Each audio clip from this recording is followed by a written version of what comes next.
Sir आपका नाम sir? मेरा नाम पूर्णानंद काला। काला जी आपका बहुत स्वागत है मेरे चैनल पे और मैं इनका फ़ैन हूँ। मैं जिस दिन यहाँ आता हूँ इनके चैनल स्पर्श करने जरूर आता हूँ, क्योंकि मैं ऐसा चाहता हूँ कि जब 85 साल का मैं हूँ तो मैं भी किसी आंदोलन में बैठा हूँ। क्या है आपकी फैमिली में ऐसा क्या शिक्षा देनी चाहिए, मतलब क्या है, मुझे समझ में नहीं आ रहा ये इतना। देखो ऐसा सर, हम 4 भाई है। अच्छा आप कहाँ से रहे हैं? मैंने सुना है बाहर से आ रहे हैं कहीं, कहाँ से आए, कहाँ से आए? मैं भानेवाला में रहता हूँ अभी। देहरादून? हाँ, अच्छा देहरादून से आ रहे हैं आप? देहरादून से आया मैं, खास करके यहाँ पे मेरे आने की इच्छा थी आंदोलन में। इसलिए आपका सर बहुत स्वागत हो। इसलिए मैं आया हूँ। अच्छा हुआ मुझसे मिल गए आज। मैं ऐसे लोगों को दिखाना चाहता हूँ जो बाहर से भी आ रहे हैं, जो हमारे कोटद्वार लोग सो रहे हैं ना, उनको दिखाना है कि लोग बाहर से भी आ रहे हैं। सर हम 4 भाई हैं, 4 भाई में मतलब चारों के चारों आर्मी से बिलोंग करते हैं। आर्मी से हो गए? हाँ जी, एक सबसे बड़े आर्टिलरी में थे, उसके बाद वो ये पुलिस में थे, तीसरे नंबर के ऑर्डिनेंस में थे, और मैं ईएमई से रिटायर हूँ सर। ये जिसमें फौज की गाड़ियाँ वगैरह इक्विपमेंट रिपेयर होते हैं, वो डिपार्टमेंट से।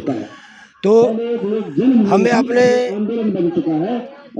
एरिया से, अपने राज्य से प्रेम है। मैं तो दिल्ली में रहा हूँ सर 10 साल। मैं चाहता मेरा पूरा इरादा था कि मैं दिल्ली में रहूँगा, लेकिन मेरे को अच्छा नहीं लगा वहाँ। मैंने वहाँ छोड़ कर के यहाँ आया। अच्छा दिल्ली से आप यहाँ आ गए? दिल्ली से मैं यहाँ देहरादून में। क्या दिल्ली में आपको क्या ऐसा क्या लगता है उत्तराखंड में जो आप यहाँ भागते हैं? दिल्ली में अच्छा, मेरे को अच्छा इसलिए लगा कि प्रदूषण बहुत ज़्यादा है और इतना अच्छा नहीं है जितना अपने यहाँ साफ सुथरा है और रहने लायक है ना, बहुत बढ़िया है यहाँ। फिर आप देहरादून शिफ्ट हो गए? अब देहरादून शिफ्ट हो गए। तो आज यहाँ कैसे आए? यहाँ मैं इसलिए आया कि भाई से भी मुलाकात होगी और वहाँ धरने में भी शामिल हो जाएंगे। हाँ जी। तो सर आपने सुना है इस आंदोलन के बारे में, कुछ क्या हो रहा है? मैं रोज देखता हूँ। देखते हैं आप? तो क्या आप बताइए, रोड बननी चाहिए कि नहीं बननी चाहिए? रोड बिल्कुल बननी चाहिए। मैं तो ये बोलता हूँ कि अगर सरकार नहीं सुनती तो ऐसा नहीं है कि हम अपने आप नहीं कर सकते ये काम। अपने आप इतनी जनता है, बिना परमिशन के तो नहीं कर सकते। हाँ बिना परमिशन के नहीं कर सकते। वो सरकार की परमिशन से ही होगा। हाँ ये बात सही है कि परमिशन हमको चाहिए और उसी के लिए लड़ाई हो रही है ताकि परमिशन दे यहाँ रोड बनाने की।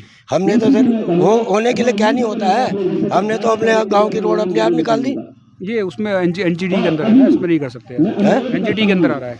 अच्छा अच्छा। एनजीटी के अंदर होने में रोक लगी हुई है और इस रोक के हटाने के लिए यहाँ पे लोग धरना कर रहे हैं ताकि प्रेशर बढ़े। नहीं तो यहाँ पे तो पेड़ों की तो कोई समस्या नहीं है, रोड तो पहले से है। नहीं अब मैं सर मैं आपको बताऊँ, रोड पहले से है। ये रोड तो 1947 से है, 1974 में थी। फिर क्या दिक्कत आ रही है? दिक्कत ये आ रही है कि एक कार्यकर्ता है, उन्होंने यहाँ पे रोक लगाई है कि जानवरों को यहाँ पे खतरा हो सकता है, लेकिन वो एक तरफा बात है। कोर्ट में दूसरी बात ये नहीं रखी गई कि रोड पहले से थी, वो रोड तो 1974 में थी। सर एक बात है ना, तो जानवर क्या वो ऋषिकेश के लिए जो रोड है 7 मोड़ है, वहाँ क्या रोड नहीं है क्या? हमें दोनों तरफ पेड़ है, वहाँ कैसे रोड जा रही है? जानवर तो सब जगह है, तो वहाँ कैसे जा रहे हैं? वहाँ भी हाथी आते हैं। तो आप क्या कह रहे हैं कि जब वहाँ बन गई थी यहाँ क्यों नहीं बन रही है? यहाँ क्यों नहीं बन सकती? दूसरी चीज, ये जो कश्मीर है, कश्मीर जो है, अब कश्मीरी लोग अपने को हिंदुस्तानी नहीं मानते हैं, लेकिन वहाँ हमारे केंद्र सरकार ने ऐसे काम किए हैं, ऐसे ब्रिज बनाए हैं जिसके जो ऊपर ही ऊपर बने, एक पहाड़ से दूसरे पहाड़ तक। यहाँ तो 8 किलोमीटर है सिर्फ, कितना खर्चा आता है उसमें? तो यहाँ तो इतना खर्चा कुछ है ही नहीं।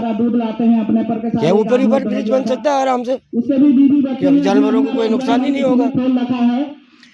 अगर दूसरी चीज एक और बोलता हूँ मैं कि अगर ये जो कोल तार से जो रोड बनती है, अगर उसमें फिसलती है तो सीमेंट की रोड बना दो, सीमेंट वाली रोड बन सकती है ना।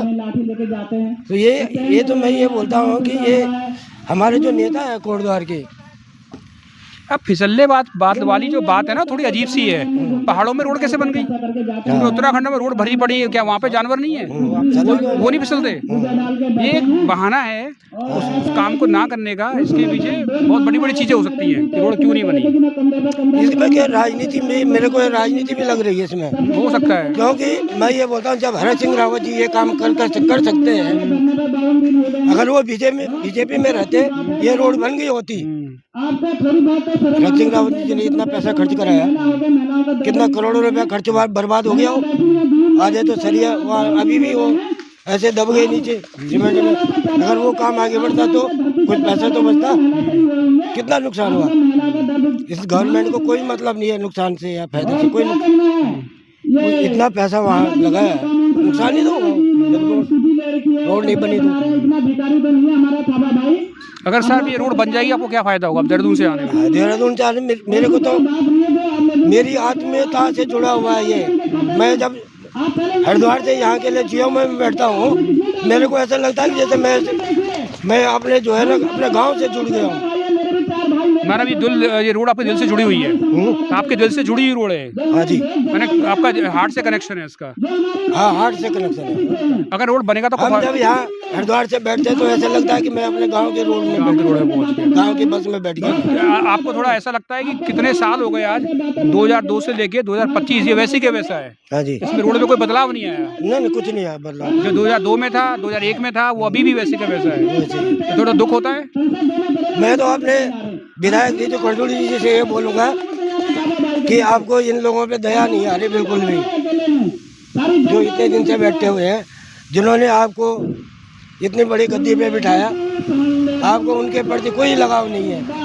अगर लगाव होता तो अभी तक आते यहाँ पे, क्योंकि फिर मैं तो 77 से बीजेपी का हूँ, समर्थक हूँ, लेकिन अब जो है मेरा मन इनसे जो है ना टूट रहा है, क्योंकि अब तो ऐसा लगता है कि ये मोदी के पीछे बन रहे हैं, तो जो कुछ भी बन रहे हैं ये मोदी के पीछे ही बन रहे हैं, क्योंकि इनके काम तो सही नहीं है, इनके काम बिल्कुल भी सही नहीं है।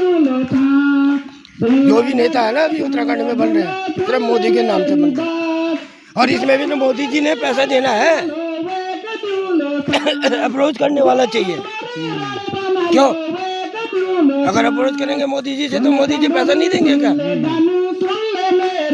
ठीक है सर, आपसे मिलकर मुझे बहुत खुशी हुई, आपने सारी चीज़ें। मैं तो ये चाहता हूँ कि मोदी जी को एक पत्र लिखा जाए, मोदी जी को एक पत्र लिखा जाए कि हमारी ये समस्या है, कोई सुन नहीं रहा है, आप भी सुन सकते हो इसको। मतलब आप ये कहना चाहते हैं कि यहाँ की जो विधायक हैं उनकी बस की अब है नहीं? नहीं, वो इस तरफ देख ही नहीं है, नहीं देख रही। वो तो कोटद्वार में रोज उद्घाटन करती है। यानी आप इतने निराश हो गए हैं यहाँ के प्रशासन से कि आप ये कह रहे हैं सीधे मोदी से बोला जाए? बिल्कुल, मैं तो मोदी को चिट्ठी लिखूंगा,